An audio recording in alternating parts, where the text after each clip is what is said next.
मंगलम भगवान वीरो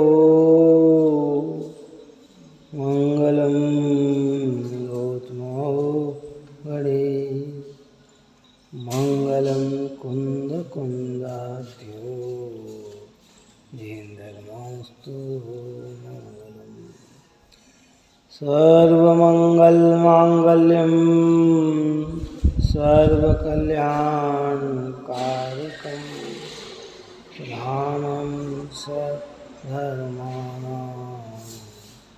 जैनं जयतु शासनं जैनं जयतु शासनं जैनं जयतु शासनं नमः समय साराय स्वानुभूतिया सकास्ते चित्स्वभावाय सर्वभावान्तरक्षिते सर्वभावान्तरक्षिते सर्वभावान्तरक्षिते।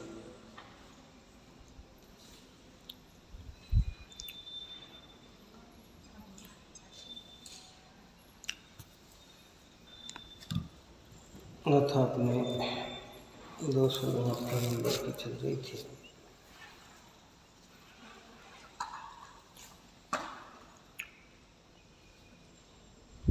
बहुत ही मार्मिक गाथा है और ये बात समझाई है कि व्यवहार ने इस रीति जान कि व्यवहार ने को इस रीति से जानो निषिद्ध निश्चय नहीं से इस व्यवहार नहीं का निषेध निश्चय नहीं करता है। मुनिराज जो निश्चय नयाश्रित मोक्ष की प्राप्ति करे कि जो मुनिराज है वो निश्चय नहीं के आश्रित ही मोक्ष की प्राप्ति करते हैं। सारे अध्यसान को छोड़कर ही मुक्ति की प्राप्ति होती है, क्योंकि जितने भी अध्यसान हैं, अध्यसान अर्थात सामान्य भाषा में कहा जाए तो भाव परिणाम है ना, कि जितने भी अध्यसान के भाव हैं ये सब पराश्रय भाव हैं। किसके भाव, किसके आश्रय? पराश्रित भाव है। स्व के आश्रय से उत्पन्न होने वाले परिणाम नहीं है। इसलिए आचार्य ने इन समस्त पराश्रय भाव को ही छुड़ाया है और निश्चय ने जिसे एक शुद्ध चैतन्य ज्ञानमय आत्मा बताता है उसी में एकाग्र होने की प्रेरणा दी है। और जो मुनि उसमें एकाग्र होते हैं वे वास्तविकता में मोक्ष की प्राप्ति करते हैं, और जो स्व का आश्रय नहीं लेते हैं, अच्छा जिन्हें मोक्ष की प्राप्ति नहीं होगी तो उन्हें काय की प्राप्ति होगी? तो उन्हें संसार की प्राप्ति होगी, उन्हें संसार में ही भटकना पड़ेगा। ये बात कही है। टीका अपनी हो गई थी, भावार्थ दी।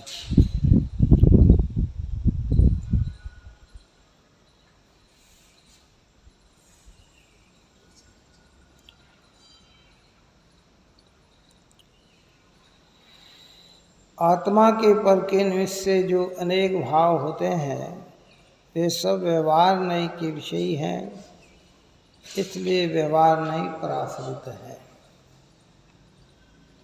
और जो एक अपना स्वाभाविक भाव है वही निश्चय नहीं का ही विषय है, इसलिए निश्चय नहीं आत्मा आश्रित है। बहुत सरल शब्दों में भावार्थ लिखा है कि आत्मा के पर के निमित्त से जो अनेक प्रकार के भाव होते हैं निमित्त। पर कहने से क्या कहा? अपने आत्मा को छोड़कर जितने भी द्रव्य है, जब उपयोग उनका अवलंबन लेता है तो जितने भी भाव होते हैं वे सब अध्यवसान हैं, वे सब विकारी भाव हैं, वे सब पराश्रित भाव हैं। क्या? चाहे वे भाव शुभ रूप हो, चाहे वे भाव अशुभ रूप हो, वे सारे भाव क्या हैं? पराश्रित हैं। और जो एक अपना स्वाभाविक भाव है वही निश्चय नय का ही विषय है। इसलिए निश्चय नय आत्मा आश्रित है। निश्चय नय किसके आश्रित है? आत्मा। आत्म के आश्रय से उत्पन्न होने वाले भाव निर्बंध है और पर के लक्ष्य से उत्पन्न होने वाले भाव बंद है। उन्हें कहा अध्यवसान। किन्हें कहा? कि जो पर के अवलंबन से उत्पन्न होने वाले भाव अध्यवसान। यद्यपि आत्मा के अवलंबन से उत्पन्न वाले भाव को भी अध्यवसान कहा, निर्मल परिणाम कहा, परंतु वो बंध का हेतु नहीं है। अपन ने उस रोज बात करी थी ना कि स्वभाव ही अगर बंध का कारण बन जाए तो फिर बंध से छूटे कैसे? क्यों? बोलो कैसे छूटे? स्वभाव से ही अगर बंध होने लग जाए तो बंधन से छूटेगा कैसे? है? अगर सूर्य के अंदर ही अंधकार हो जाए तो दुनिया में प्रकाश होगा कैसे? है? कहते नहीं भाई, ये वस्तु का स्वरूप नहीं है, सिद्धांत नहीं है। इसलिए एक शुद्धात्मा के अवलंबन से निर्बंधता और शुद्धात्मा का अवलंबन न होने से, पर का आश्रय होने से बंधता, चाहे वह पुण्य बंध हो चाहे वह पाप बंध हो, लेकिन दोनों ही बंधन पराश्रय से ही है। आई बात समझ में? देखो बहुत सीधा है।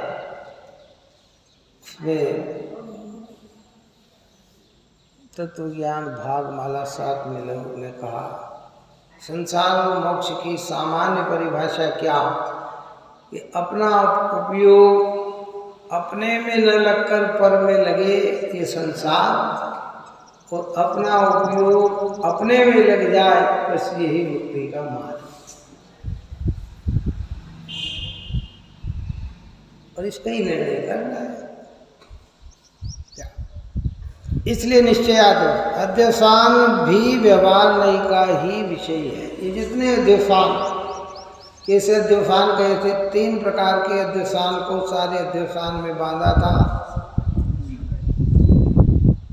सपद एकत्व युक्त परिणाम, 2 द्रव्य के बीच में एकता, एक के कर्ता कर्म का परिणाम, जिसमें ये कहा गया मैं अन्य को बचाता हूँ, अन्य को मारता, अन्य को सुखी करता, अन्य को दुखी करता, अन्य मुझे दुखी करता, अन्य मुझे सुखी करता, अन्य मुझे बचाता, अन्य मुझे मारता। इसके साथ जितना भी करने का भाव है वो सब आता है। मैंने पर का कार्य किया, मैंने ऐसा कर दिया, मैंने वैसा कर दिया, ये जितने भी भाव हैं ये मिथ्या अध्यवसान के परिणाम हैं। फिर दूसरा अध्यवसान बताया, क्या बताया? कि मैं मनुष्य हूँ, मैं देव हूँ, मैं नारकी हूँ, मैं किरंच हूँ, 84 लाख योनि पने का जो मैं पने का भाव वह भी अध्यवसान है। फिर आगे बताया तीसरा अध्यवसान, मैं शरीर हूँ, इंद्रिय हूँ, अर्थात पौद्गलिक हूँ, धर्म हूँ, अधर्म हूँ, आकाश हूँ, काल हूँ, अन्य जीव द्रव्य रूप हूँ, इस प्रकार की मान्यता भी अध्यवसान। तो ये सारा ही अध्यवसान व्यवहार नहीं का, अध्यवसान भी व्यवहार नहीं का विषय है। इसलिए अध्यवसान का त्याग व्यवहार नहीं का ही त्याग है। किसका? जब ये सब भाव हट जाएंगे तो क्या हट गया? ये व्यवहार हट गया। अब ये व्यवहार नहीं है, व्यवहार नहीं से ऐसा कहा जाता है। कैसा कहा जाता है? व्यवहार से कहते देखो मैंने बचाया, उनने मुझे बचा लिया, मैंने उन्हें मार दिया, उनने मुझे मार दिया, मैंने उन्हें सुखी कर दिया, उनने मुझे सुखी। अरे भैया हमारे तो पिताजी का आशीर्वाद, पिताजी ने हमें सुखी कर दिया। ऐसा व्यवहार नहीं का आरोप आता है, अन्य का आरोप आता है। हमें उनने बना दिया, हमें उन्हें बचा लिया, ये सब व्यवहार नहीं कहता है। परंतु व्यवहार नहीं का विषय निश्चय नहीं के सामने असत है। क्यों असत है? कि सिद्धांत तो ये है और मान्यता हम ये करते हैं। सिद्धांत तो ये है, इस जगत के ऊपर में कही था कि जीवों के जीवन वर्ण सुख दुख लाभ हानि सब सदैव अपने द्वारा उपार्जित कर्मोदय से ही होते हैं। कोई किसी दूसरा पुरुष किसी दूसरे को सुखी दुखी जीवन मरण दे ही नहीं सकता है। और उसके लिए फिर इतनी सारी गाथाएं लिखी, आयु क्षय वाली, आयु उदय वाली है। पर हमारी आयु हरते नहीं, पर की आयु हम हरते नहीं, पर को हम आयु देते नहीं, पर आयु हमको देता नहीं। ये सारी चर्चा पर की गाथाओं में कर आए, है ना। इसलिए अद्वैतवान में व्यवहार नहीं का विषय, इसलिए अद्वैतवान का त्याग व्यवहार का ही त्याग है। और जो पूर्वोक्त गाथाओं में अद्वैतवान के त्याग का उपदेश है वह व्यवहार के ही त्याग का उपदेश है। इसका उपदेश है क्योंकि व्यवहार नहीं का विषय पराश्रितपना है। टोडरमल्ली साहब ने लिखा मोक्ष मार्ग प्रकाशक में कि व्यवहार नहीं एक दूसरे में मिलाकर निरूपण करता है और निश्चय नहीं जो का त्यों कहता है। व्यवहार नहीं कि आपकी हमारी दिन भर की चर्या का काय की भाषा बोलते हम, व्यवहार नहीं की बोलते हैं। इसके पूर्व में कितने दृष्टांत दिए। घर में आटा खत्म हो गया, आटा पिसा लाना। आटा पिसाया जाता है कि गेहूँ पिसाया जाता है? तो आटे का डब्बा ले आना, डब्बा कोई आटे का होता नहीं क्या है। पानी की बाल्टी ले आना है तो कोई बाल्टी पानी की होती नहीं क्यों? यही होता है ना, है। तो ये व्यवहार जितना भी कथन करते हैं ये एक दूसरे में मिलाकर निरूपण करते हैं और निश्चय नहीं जो का त्यों कहता है। निश्चय नहीं की भाषा मिलावट की नहीं होती है, ओरिजिनल होती है। काय की होती है? स्वाश्रित तो निश्चय। आत्मा कैसा है? एक चैतन्य स्वभावी है। आत्मा कैसा है? कि हम मनुष्य हैं। अब ये मिलाकर कथन किया तो चैतन्य स्वभाव कथन किया, वो क्या किया? ओरिजिनल किया। क्या वस्तु विषय जल से भरी बाल्टी ले आना। क्या कहा? जल से भरी बाल्टी ले आना। मतलब जल की मुख्यता हो गई, बाल्टी की मुख्यता। पानी की बाल्टी ले आना यानी वो क्या हुआ कि पानी से बनी बाल्टी हो, है। गेहूँ पिसा आना तो वो तो बात सही है, क्या समझ में है। लेकिन आटा पिसा आना है, गेहूँ भरा डिब्बा ले आना वो तो ठीक है, लेकिन गेहूँ का डिब्बा ले आना ये अरे घी का डिब्बा ले आना ये बात है। देखो कितना है ये व्यवहार हमारे पग पग पर हमें असत्यता की ओर ले जाता है। असत्यता का मतलब क्या? वो असत्यता नहीं लेना जो जिसको झूठ शब्द की बात हमने व्यवहार संज्ञा में थी, यानी ओरिजिनलता से परिचित नहीं होने देता है ना, समझ में। वास्तविकता से परिचित नहीं होने देता है, इसलिए ये निश्चय के सामने व्यवहार क्या है? असत है। व्यवहार बने से तो क्या है? सत है। अगर हमने किसी कहा कि आटा पिसा आना और वो गेहूं का डिब्बा लेके पिसा आता है तो उसने भाव तो समझ लिया, लेकिन भाषा काई की थी कि भाषा व्यवहार की थी, वो भाषा व्यवहार की थी। इसलिए जितने भी व्यवहार, जितने भी प्रकार के प्रणाम, ये सब अध्यवसान, आचार्य देव ने समस्त अध्यवसान को छुड़ाने की बात कही कि इन अध्यवसान से बंद ही होता है, मुक्ति नहीं होती है। तो मुक्ति किससे होती है कि निश्चय नहीं के आश्रय का अवलंबन लेने से, एक ज्ञान मात्र अपने को अनुभव करने से ही मुक्ति की प्राप्ति होती है। इसकी चर्चा अपन ने कल की थी। सामान्य निर्जराधिकार की 206 नंबर की गाथा जो अपन बार बार रिपीटेशन करते हैं, वो आत्मपरक गाथा है। तुझे परम सौख्य की प्राप्ति चाहिए, तुझे उत्तम सौख्य की प्राप्ति चाहिए, तुझे दुख का निवारण चाहिए, तो तकलीफ से छूटना चाहता हो तो हे भव्य जीव एक कार्य करना। क्या कार्य करना? ज्ञान का ही रुचिवंत बनना,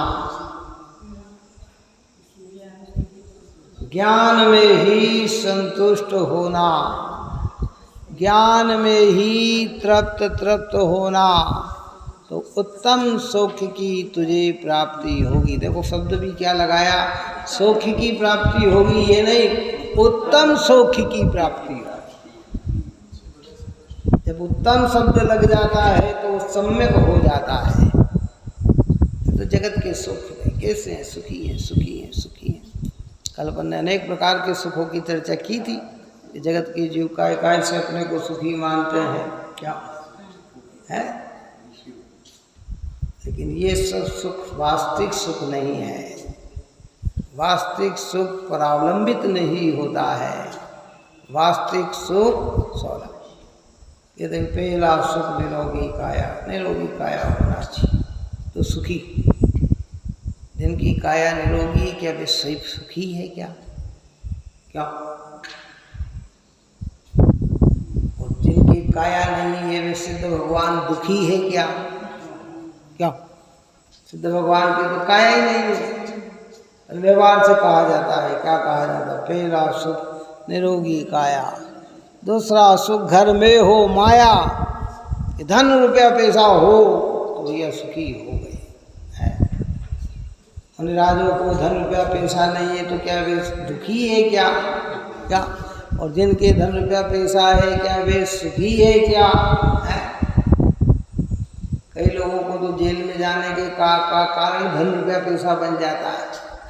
टैक्स की चोरी करते करते इतना पैसा इकट्ठा कर लेते हैं, गवर्नमेंट तो कहाँ पहुँच जाते हैं कि जेल पहुँच जाते हैं। तो जिसको सुख का कारण माना था वही धन रुपया पैसा काय का कारण हो गया। तो लेकिन व्यवहार में कहा जाता है कि दूसरा सुख घर में हो माया, तीसरा सुख कुलवंती नारी, तीसरा सुख काय का। अब यही लगा लेना, स्त्री की अपेक्षा पुरुष को लगा लेना, पुरुष की अपेक्षा स्त्री को लगा लेना। तीसरा सुख काय से सुखी? स्त्री भी कुलवंती हो, अच्छे कुल की आई हो, अच्छी व्यवस्था हो तो सुखी हो जाते हैं। लेकिन ये सब क्षणिक बात है भाई, व्यवहार की बात है। सब नारी कुलवंती थी, वारिसेन मुनिराज को 32 रानियाँ इसकी वारिसेन की है, लेकिन एक क्षण में छोड़ दिया कि नहीं, मेरे को सुभाषित नहीं। चौथा सुख कौन सा? पुत्र सपूत बना हो, पुत्र अच्छा हो तो क्या कहते हैं? सुख प्रकट हो गया। आज्ञाकारी, सुख आज्ञाकारी, जैसा कहो वैसा मान लेता है, जैसा कराओ वैसा कर लेता है। तो कहते व्यवहार में भी है, ये भी सुख है क्या? और कई के पुत्र आज्ञाकारी होने पर भी सुख के कारण नहीं दुख के कारण बन जाते हैं क्या?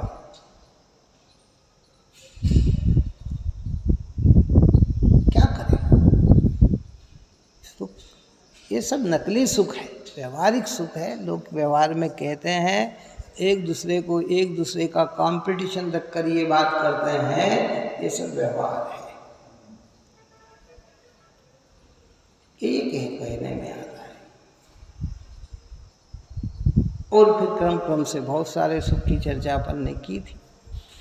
5वां सुख क्या बताया था कि कर्ज न हो सिर पे, कर्जा रहित मनुष्य है तो क्या है, सुखी है। 6वां सुख क्या कि व्यापार अच्छा चलता है तो सुखी है। ये व्यापार अच्छा चल रहा है तो क्या कहते हैं, सुखी है भाई। स्वजन हितकारी हो, बेरी स्वजन ना हो तो कहते हैं सुखकारी। कौन से कि भाई परिवार अच्छा है, देखो आपस में हिलमिल है, कोई एक दूसरे से लड़ाई झगड़ा नहीं करते हैं तो कहते हैं सुखी हैं। स्वजन हो और लड़ाई झगड़ा हो तो कहते हैं दुखी हो गए, क्या काम का ऐसा परिवार, क्या काम है, दुख दुख दुख दुख आ गया। तो व्यवहार में इस प्रकार भी कहा जाता है कि स्वजन अनुकूल हो तो कहते सुखी सुखी हैं, लेकिन बड़े बड़े अनुकूल रहने पर भी उन्हें वहाँ भी वैराग्य होकर दिगंबर। क्यों, तीर्थंकर के जीवन में क्या होता है, सब अनुकूल तो चलते हैं, फिर भी संसार में सुख दिखता नहीं है ना, स्थिर सुख नहीं दिखता, तो उसका भी परित्याग कर देते। फिर कहते हितकारी मित्र हो, मित्र भी मिले तो हितकारी हो। उत्तम शिक्षा हो, शिक्षा हो तो के उत्तम। उसके 16वें सुख का नाम है संतोष धन हो, है ना। उसके बाद बढ़ते बढ़ते बहुत सारे सुखों की चर्चा करते हैं, जिसमें कहा कि दीक्षा लेना तो सच्चे गुरु से दीक्षा लेना है। और उसके फिर आखिरी में लिखा कि संतोष धन जिनके पास है सुख, पर वो भी संतोष बाहर का। बात समझ में आई ना। ये तो सब व्यवहारिक से। उत्तम शिक्षा हो, पढ़ाई लिखाई अच्छी हो, है, और सारे सबका प्यारा हो, सब लोग उसे स्नेह करते हैं तो कहते सुखी। क्यों सुखी, अरे साहब हमें तो सब प्यार करते हैं, सब हमें अच्छा, तो आदमी संतुष्ट है। अगर भैया कुछ हो या मत हो, मुझे सब प्यार करते हैं, मैं तो सुखी हूँ। कि ये सब कथन व्यवहार में से कहे जाते हैं। 16 प्रकार के सुखों की चर्चा की गई है। लेकिन सच्चा सुख क्या, ज्ञान में ही रुचिवंत हो, ज्ञान में ही संतुष्ट हो, ज्ञान में ही तृप्त हो, नियम से उत्तम सौख्य की प्राप्ति होगी।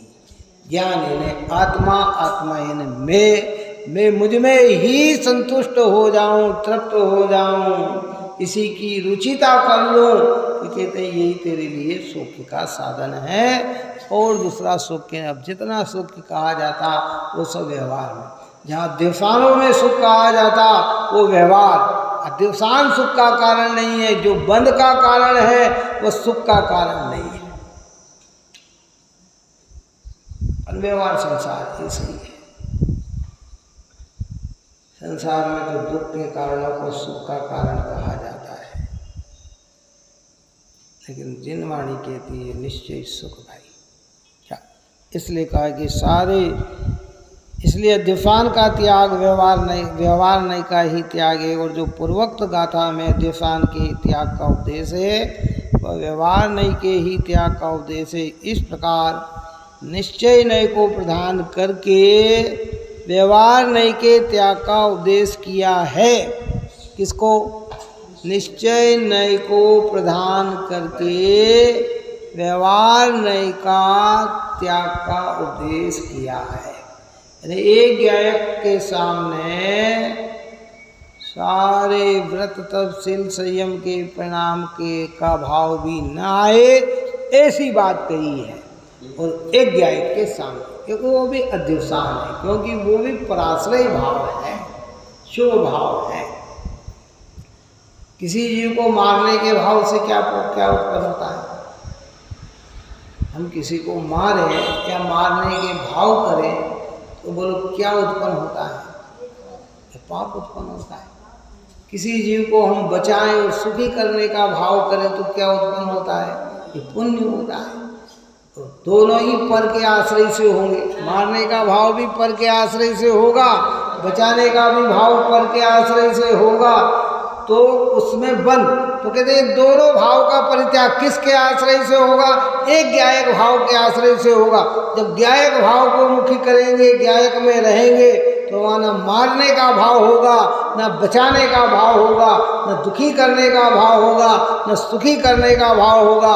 वहाँ ज्ञायक ज्ञायक और ज्ञायक होंगे। ऐसे मुनिराज ही उस ज्ञायक को लक्ष्य में लेकर इस प्रकार के भावों का भी निषेध। अच्छा, दूसरा, जब मुनिराजों की चर्चा चलती है, अपन ने कई बार इस बात को स्पष्ट किया है, पुनः सुन ले कि मुनिराज में बचाने का भाव तो होता है पर मारने का भाव नहीं होता।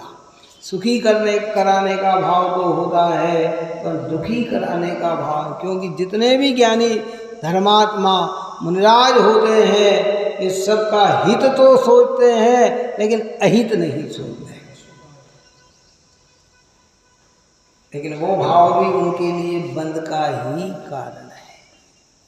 कौन सा भाव?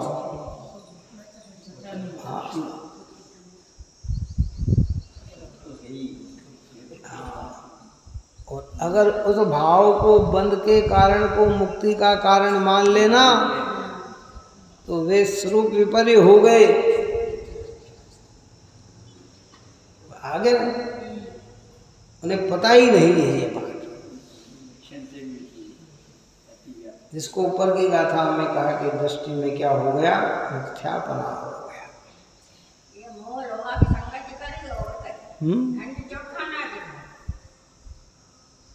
बस यही दुख के कारण यही है।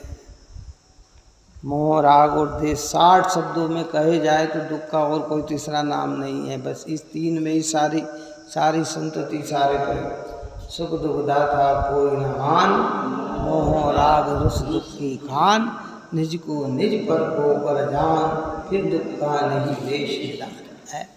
और हम इसी निज को निज नहीं जान रहे, पर को पर नहीं जान रहे हैं। कोई दूसरा नहीं है। मोह राग और देश का परिणाम है ये दुख का कारण। मैंने पहले एक बार दृष्टांत दिया था कि एक व्यक्ति धूप में बैठा था, वो बीमार था, उसको धूप कैसी लग रही थी?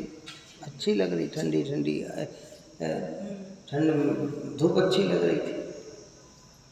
एक व्यक्ति स्वस्थ था, उसको वही धूप कैसी लग रही थी? बुरी लग रही थी। वहीं पास में मुनिराज बैठे थे, उनको ना अच्छी लग रही थी ना बुरी लग रही थी। क्यों नहीं लग रही थी? उनका लक्ष्य धूप में नहीं था, उनका लक्ष्य काय पे था? अपने स्वभाव की साधना में था। जिनका धूप में लक्ष्य था उसको वो सुहावनी लग रही थी, जिनका धूप में लक्ष्य था उनको असुहावनी लग रही थी। लेकिन मुनिराज के सामने कैसी थी? ऐसे ज्ञाता दृष्टा के सामने न बचाने का भाव न मारने का भाव, उसमें तो क्या एक ज्ञाता जानन जानन जानन, क्यों कि वह मेरा निज भाव है। और अभी ऊपर में अपन ने कहा कि स्वभाव बंध का कारण नहीं होता। अगर स्वभाव बंध का कारण हो जाए तो बंधन से छूटे कैसे? लेकिन अध्यवसान तो बंध का कारण है, और सारा अध्यवसान आत्मा के हैं। ये व्यवहार नहीं का विषय है। वो निश्चय नहीं के सामने उस व्यवहार नहीं का निषेध है। बात तो कठिन है ये, देखो बहुत कठिन बात है। इस समय सार जैसे ग्रंथ महान ग्रंथादि राज है भाई, इसमें हमारी अनेकों भूल निकाल दी है। पुण्य में प्रवृत्ति कराकर पाप छुड़ाया है, शुद्धात्मा में प्रवृत्ति करके पुण्य छुड़ाया है, क्या है ना? लेकिन जब तक शुद्धात्मा की प्राप्ति न हो, पुण्य में प्रवृत्ति करे तो भी जानना ये पराश्रय भाव है, ये स्वाश्रय भाव नहीं है। मुनिराज ने एक दिन इन भावों को भी छोड़ा है। और जिनने नहीं छोड़ा वो क्या? कल प्रवचन सार की गाथा में अपन ने बात करी थी कि शुद्धोपयोगी भी श्रवण है और शुभोपयोगी भी श्रवण है। क्यों?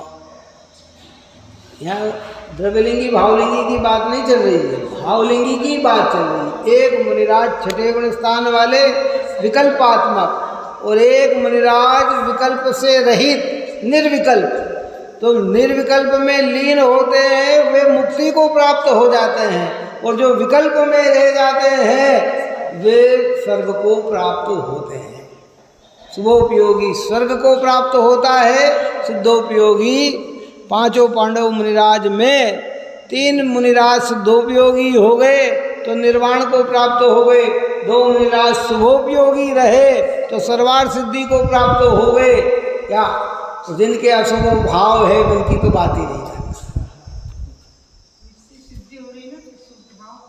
यही तो कहना चाहता है ना, सिद्ध तर्क से यही बात समझना। यहाँ ये कह रहे हैं कि निश्चय नयाश्रित श्रवण ही प्राप्ति करे निर्वाण की, कि निर्वाण की प्राप्ति किसे होती है, ये कहकर मुनिराज को भी ये समझाया है कि तुम व्यवहार में ही अटके मत रहो, निश्चय ही में लगे रहो।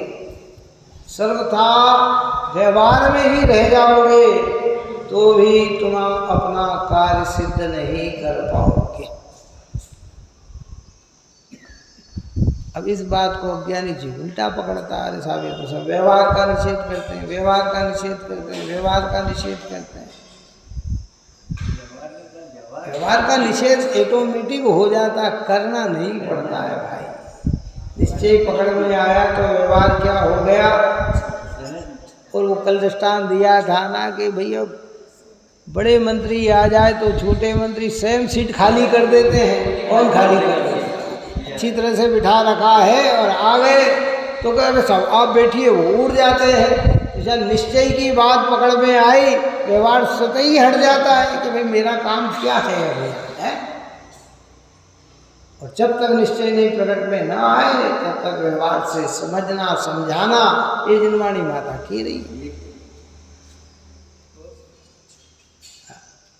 भाषा अनार्य बिन जो न समझा सके, अनार्य को परमार्थ बिन व्यवहार बिन परमार्थ का उपदेश होए, असत्य योग है। सामान्य जीवों को व्यवहार से समझाया जाता। कब तक समझाया जाता है? जब तक निश्चय समझ में नहीं आता है। निश्चय समझ में आ जाने के बाद फिर व्यवहार की जरूरत नहीं है। प्रसाद सिद्धि उपाय में दृष्टांत दिया जो पहले कई बार दे चुके हैं अपन कि भाई द्वितीया का चंद्रमा इतना छोटा होता, बच्चों से कहते आकाश में चंद्रमा देखो वो हो रहा हो, कहाँ मुझे तो दिख नहीं रहा, कहाँ मुझे तो दिख नहीं, कहाँ कहाँ ये अंगुली की सीध में देखो वो हो रहा वो हो रहा वो हो रहा वो हो रहा। अब वो अंगुली की सीध से वहाँ दृष्टि चल जाए, कहाँ चले जाए, अब वो वहाँ तो न देखे और अंगुली को ही देखता रहे तो क्या चंद्रमा दिख जाएगा?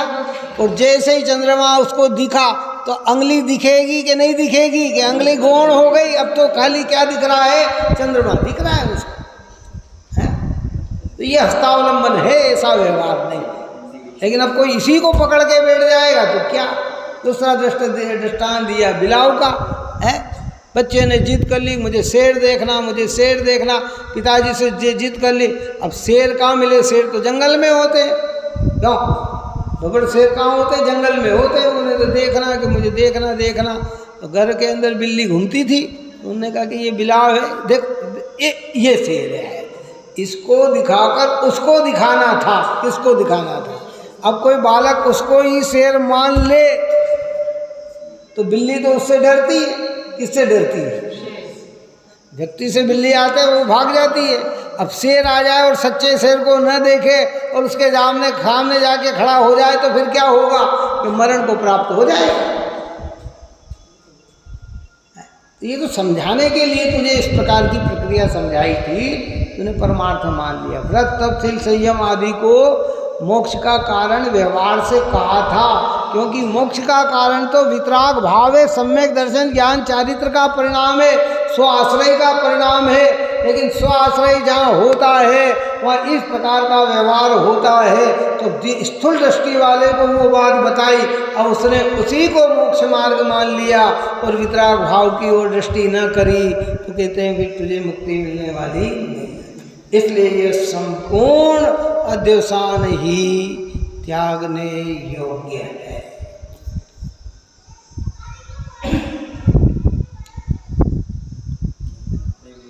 समझने की बात तो और आगे बहुत इस प्रकार निश्चय नहीं को प्रधान करके व्यवहार नहीं के त्याग का उपदेश किया है।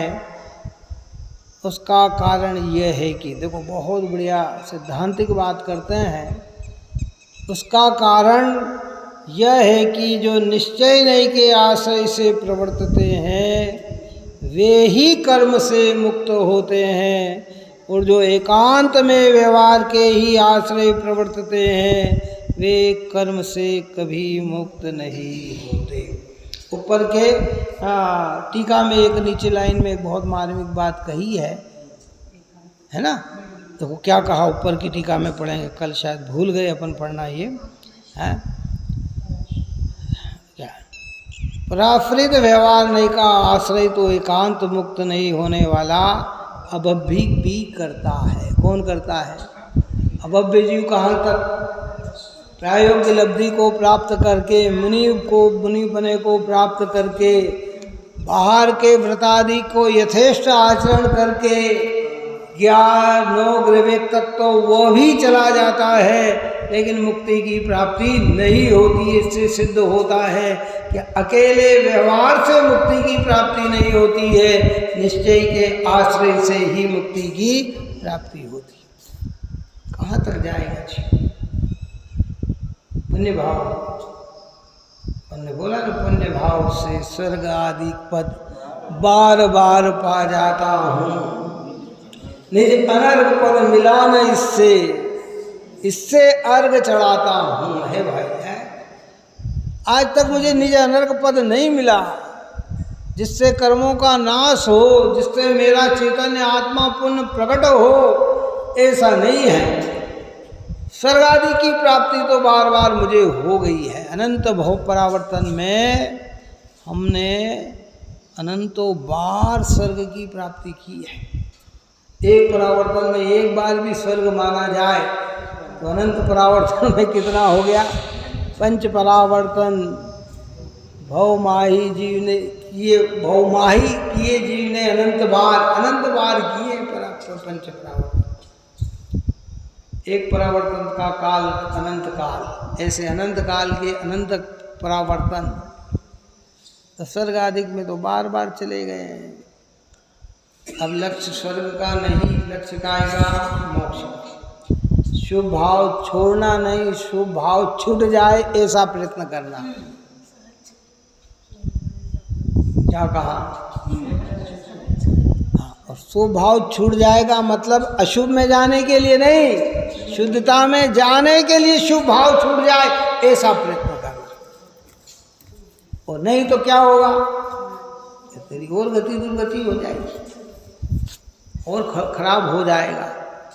ऐसा जब आपने सब उनको अध्यवसान के दिए, दया, दान, पूजा, व्रत, शील, संयम है, ये जितने भार, मुनिपना, श्रावकपना, ये सब परिणाम अध्यवसान कह दिए, और आपने कहा कि अध्यवसान नहीं करना चाहिए, तो हम नहीं करे तो ये गायक में रह जाए कि नहीं, गायक तो समझ में आया नहीं, तो फिर ये नहीं करे और पाप में जाए तो तू रहेगा अध्यवसान में ही। अध्यवसान से भार थोड़ी हो गया।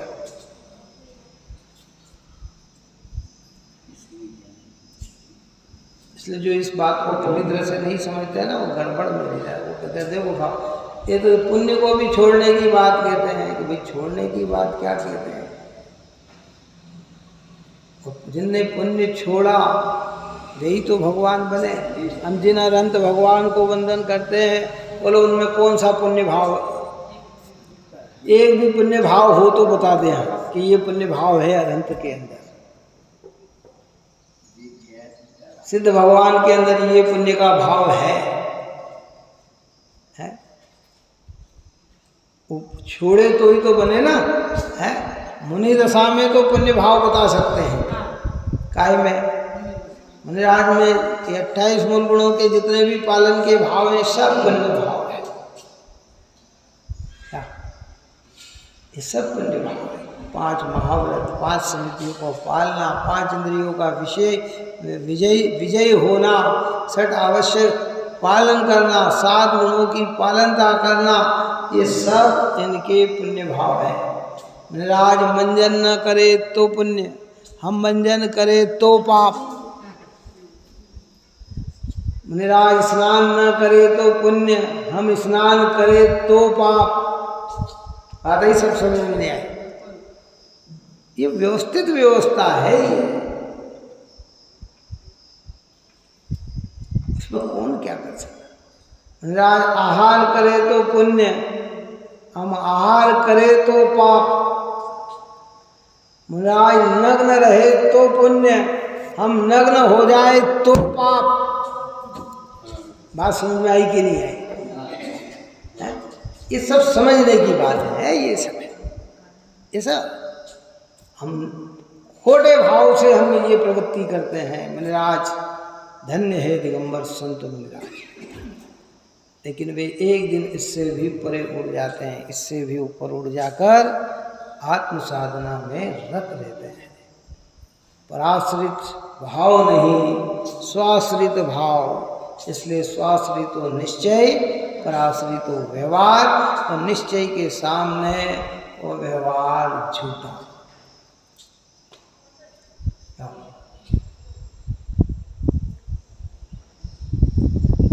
दोपहर को 2 बज रही हो, इतनी दोपहर की 2, और आकाश में सूर्य चमचमाता चमक रहा है, और हम रोड पे 500 वाल्ट का बल्ब जलाएं तो मूर्ख कहलाएंगे कि ज्ञानी कहलाएंगे? बताओ, क्यों कहलाएंगे? कि इसके लिए, इसके सामने इसकी आवश्यकता ही नहीं है ना। इसकी आवश्यकता तो कब थी कि अंधकार था, जहाँ सूर्य नहीं दिख रहा था। पुण्य की आवश्यकता कहाँ थी कि जहाँ पाप रूपी अंधकार था, वहाँ पुण्य की आवश्यकता थी। जब सूर्य ज्ञान, सम्यक ज्ञान प्रकट हो गया तो तेरे को पुण्य की भी आवश्यकता नहीं है। अब कोई आवश्यकता नहीं है तुझे इसकी। अंधकार में आवश्यकता है। हमें हिंसा का भाव आ रहा है, झूठ का भाव आ रहा है, व्यापार का भाव आ रहा है, आदान प्रदान का भाव आ रहा है, आरम सारम का भाव आ रहा है, घर गृहस्थी निभाने का भाव आ रहा है, बच्चों को भोजन कराने का भाव आ रहा है, निलाने का भाव आ रहा है, घुमाने का भाव आ रहा है। तो फिर धार्मिक कार्य के सब भाव तेरी परिणति में आना चाहिए। अगर जो बच्चों को घुमाने के लिए बम्बई, कलकत्ता, दिल्ली, मद्रास, इंडिया के बाहर ले जाते हैं, उन पिताओं का कर्तव्य है कि वे अपने बच्चों को तीर्थ क्षेत्र की वंदना कराएं।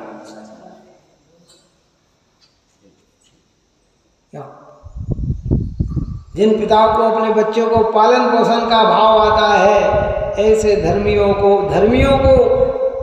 खाने खिलाने का, भोजन कराने का, उनकी वस्तिका आदि बनाने का भाव उनके जीवन में भी आना चाहिए।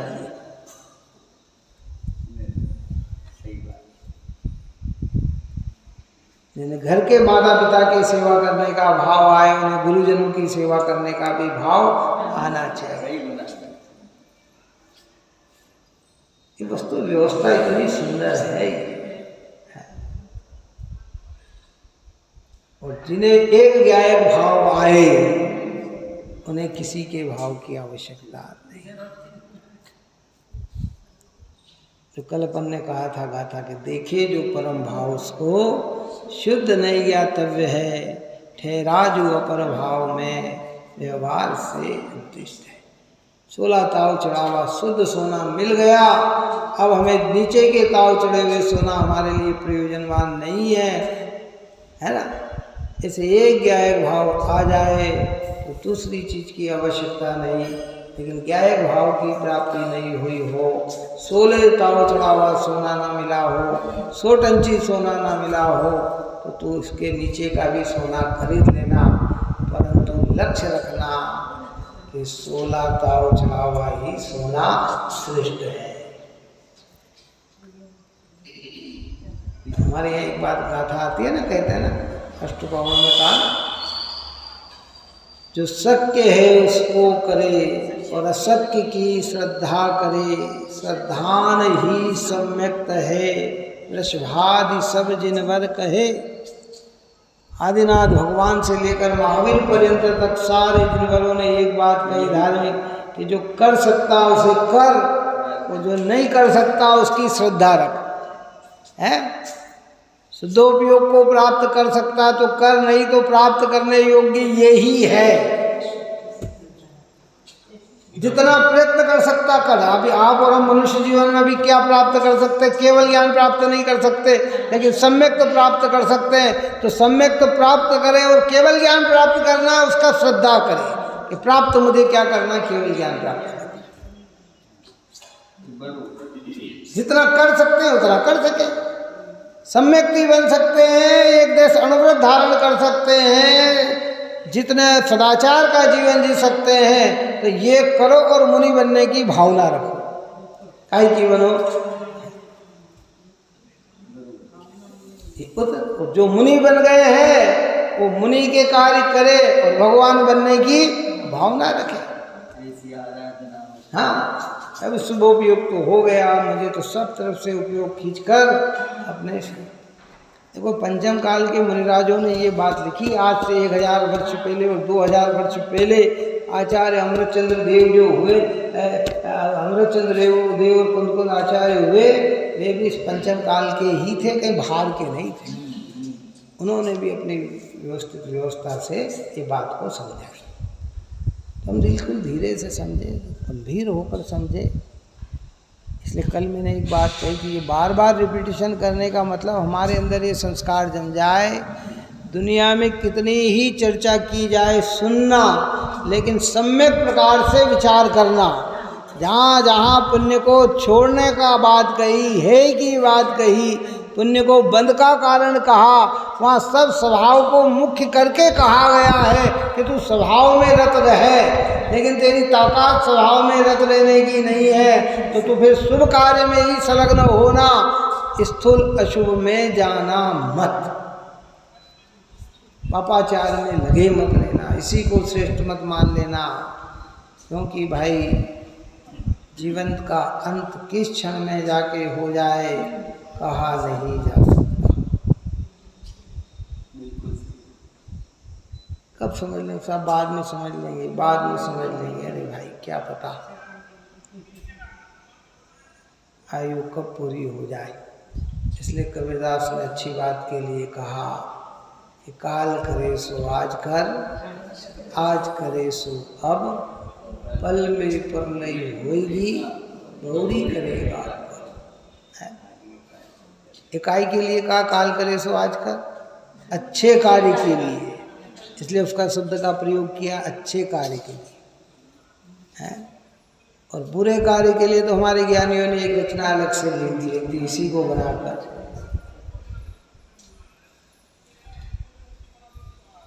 कि आज करे सो काल कर, काल करे सो परसों, जल्दी जल्दी क्या करे, अभी जीना है बरसों।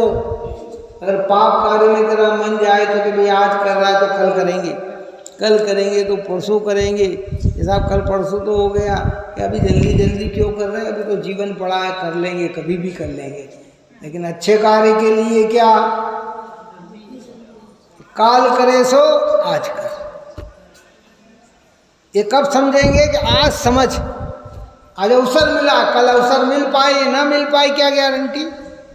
किसी के पास कोई गारंटी नहीं है। आज सुन सकते हैं, कल सुनने को मिले कि नहीं मिले, आज देख सकते हैं, कल देखने को मिले कि नहीं मिले, आज समझाने वाले मिले, कल मिले कि नहीं मिले, इसकी कोई गारंटी नहीं है।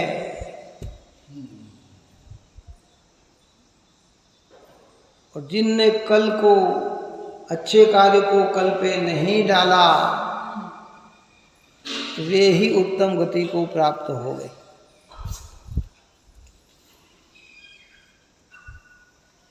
रावण ने अंतिम में एक शिक्षा, 3 शिक्षा दी थी, उसमें एक शिक्षा ये भी थी, है ना, रामचंद्र जी ने भेजा लक्ष्मण जी को कि जाओ रावण मरण को प्राप्त हो रहा, उसके पास जाओ और उससे कुछ शिक्षा लेके आओ। लक्ष्मण जी पहले आक्रोशित हो गए, उससे क्या शिक्षा लेना, वो क्या शिक्षा देगा है। लेकिन रामचंद्र जी के ज्ञान में उसका भूत का जीवन था कि नहीं नहीं, इस जीव ने अनेक मुनिराज भगवंतों को आहार दिया है, अनेक शास्त्रों का पाठी है, अच्छा जीवन जिया है, इसमें कुछ अच्छाई तो है ही, कोई एक बुराई हो गई तो क्या है। उस रावण ने ये शिक्षा में कहा कि मैंने अच्छे कार्य को कल पे डाला, इसको कल कर लेंगे, अभी तो बहुत समय है, कल कर लेंगे, अभी तो बहुत समय है, तो उसके कारण समय आ गया और मैं कुछ अच्छे कार्य कर नहीं सका है। हाँ, अरे बहुत अच्छे देव शास्त्र गुरु का भक्त था वो, कोई ऐसे तो खुदेवादी को नहीं मानता था क्या, लेकिन अब करे क्या, कर्म का योग ऐसा बनता है, नियोग ऐसा रहता है। चक्रवर्तियों के और तीर्थंकरों के, इनके नारायणों के भी कोई योग ऐसे बन जाते हैं कि इनको भी नरक में चलाया। 2 चक्रवर्ती नरक में चले गए, 9 नारायण नरक में चले गए, 9 प्रतिनारायण नरक में चले गए, 11 रुद्र नरक में चले गए। क्या है, क्या करें, योग बन जाता है। अब उसका कारण ढूंढो, तो भाई वो पद पाकर उनने आत्मिक रुचि नहीं करी, इसलिए चले गए। इससे ये बात सिद्धांत समझ में आई कि आप और हम अपने को भी निर्भर नहीं माने। अब तो हम भगवान की शरण में आ गए, हमारा तो भला हो ही जाएगा, क्या भला करना पड़ेगा, हो नहीं जाएगा, सार्थ करना पड़ेगा, सम्यक प्रकार से समझना पड़ेगा, यथेष्ट जानना पड़ेगा। और जब सत्य समझ में आएंगे तो असत्य क्या होगा, ऑटोमेटिक छूटता चला जाएगा। तो कहेंगे व्यवहार नहीं छोड़ दिया।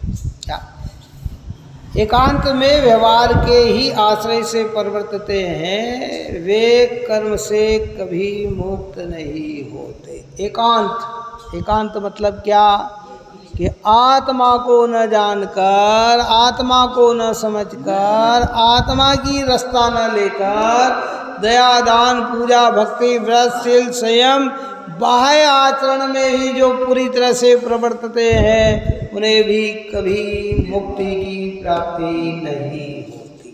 ये एकांत, व्यवहार के कार्य होना एकांत नहीं है, उस कार्य में संतुष्टि तो हो जाना एकांती है। व्यवहार है ना, व्यवहाराभासी किसको कहा, व्यवहार करने वाले को व्यवहाराभासी नहीं कहा। मुनिराज तो 28 मूल गुण का पालन करते, तो क्या व्यवहाराभासी है क्या वो है? सम्यक दृष्टि पंचम गुण स्थान वर्ती 5 अणुव्रत धारण करता है, 4 शिक्षा व्रत धारण करता है, 3 गुण व्रत धारण करता है, देव पूजा उपासना स्वाध्याय सब कार्य करता है, तो क्या वो व्यवहाराभासी है क्या? लेकिन आत्मा को न जानकर इन्हीं को मुक्ति मानता है तो व्यवहाराभासी हो जाए। अब हमारे दिमाग से सब शल्य निकल जाना चाहिए भाई। शंका नहीं करना, वक्ता पे शंका नहीं करना। मेरे साहब ये पुण्य छोड़ने की बात कर रहे हैं तो अरे तुम्हें छोड़ने की बात कर रहे हैं तो ऊंची में पहुंचाने के लिए कह रहे हैं, तो पाप में ले जाने के लिए नहीं कह रहे। बात है ना। कई लोग क्या व्रत तप में संतुष्टि हो, 15-15 दिन के उपास, 1 महीने, तो वहाँ कहते हैं ये इससे मुक्ति नहीं मिलेगी, तो तत्व ज्ञान भेद ज्ञान प्राप्त करने से मुक्ति मिलेगी। तो उसे कह रहे हैं तो इसमें से यहाँ तक आ है, तो वह साहब हम तो उपवास आदि अब खाएंगे पिएंगे, तो तेरे को खाने पीने के लिए उपवास छोड़ने की करने का निषेध थोड़ी किया गया है। तो हाँ, तो करते हुए क्लेशित होता है, तो क्लेश मिटाने के लिए तो बात कही गई है। इसलिए फिर अद्भुत ग्रंथ आपको हमको मिल गए, हमारे परम सौभाग्य है। आप और हम सभी जीव निरंतर बहुत ही अच्छी तरह से गंभीरता से इस आगम का अभ्यास करके अपने मिथ्या परिणाम का निवारण करें, यही मंगल है।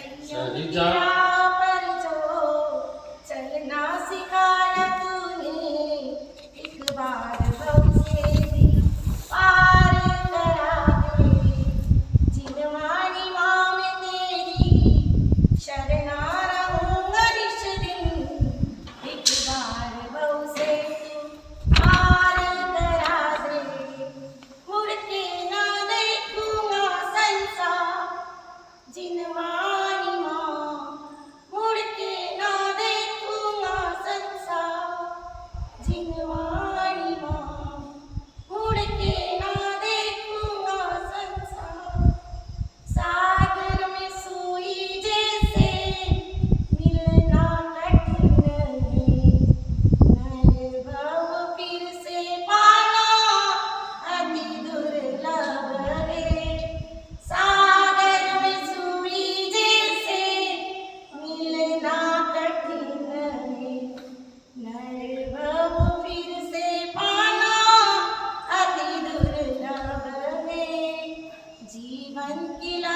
की थकान पल भर में बुला दूंगा मैं, एक बार भव से तू पार करा दे। जिनवाणी माँ में तेरी शरणा रहूंगा निज दिन, एक बार भव से तू पार करा। विषय कषाय में भव न गवाऊंगा, मुनियों के मार्ग पर मैं तो चलूंगा। चारित्रता के पथ से जीवन को मैं सजा लूं, ऐसी शिक्षा हर बार दिला दे। जिनवाणी माँ में तेरी शरणा रहूंगा निज दिन, एक बार भव से तू पार करा दे। नहीं और प्रमाण का ज्ञान लहूंगा, शादवाद चेरी से तुझे समझूंगा। नहीं और प्रमाण का ज्ञान लहूंगा, शादवाद शैली से तुझे समझूंगा। अपने ही गायक से परिचित करा देना माँ, एक बार भव से भी पार करा दे। जिनवाणी माँ में तेरी शरणा रहूंगा निज दिन, एक बार भव से तू पार कर। मुड़ के ना देखूंगा संसार, जिनवाणी माँ मुड़ के ना देखूंगा संसार। निज निधि निज में बताई, यह अनंत उपकार है उसके लिए जिनवाणी माँ को वंदना शतबार है, वंदना शतबार। रावणी के ज्ञान से सूझे लोकालो, सोवाणी मस्तक सदा बेतमूरो। जिनवाणी माता की जय।